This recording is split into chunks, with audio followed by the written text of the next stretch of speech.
I am Dr. Jayanti, Senior Consultant, Interventional Cardiology from SIMS Hospital, Vadapalani, and I am part of the SHE Clinic.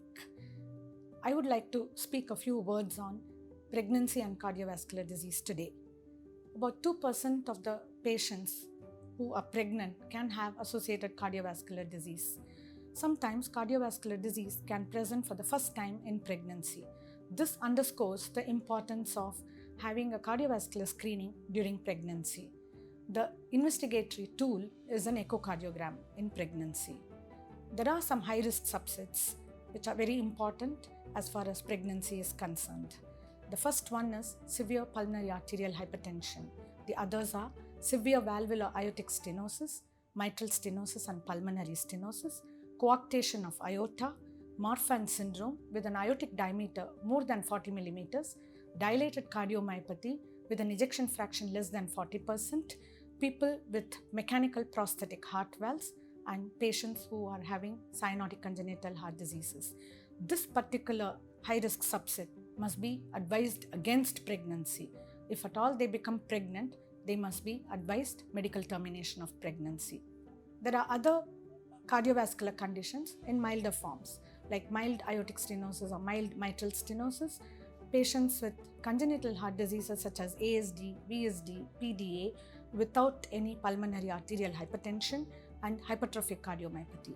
They can go on with their normal pregnancy. They should be watched for symptoms, however, and advised for an early planned delivery if at all they become symptomatic.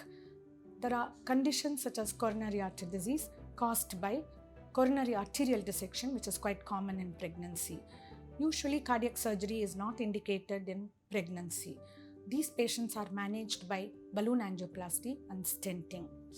There are some drugs which should be certainly avoided in pregnancy because they cause fetal anomalies. They are ACE inhibitors and oral anticoagulant like warfarin.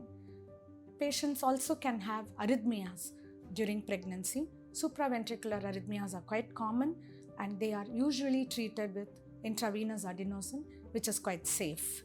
Patients can also present with peripartum cardiomyopathy, which usually begins in the later stages of pregnancy and goes through about 5 months of postpartum.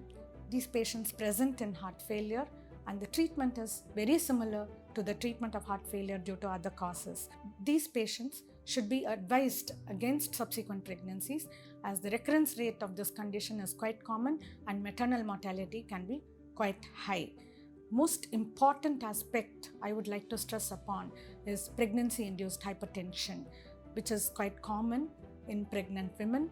They can present as preeclampsia, eclampsia, and some of them also have gestational diabetes mellitus.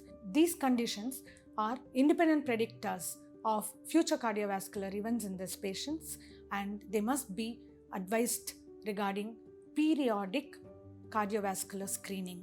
It is very important. Thank you.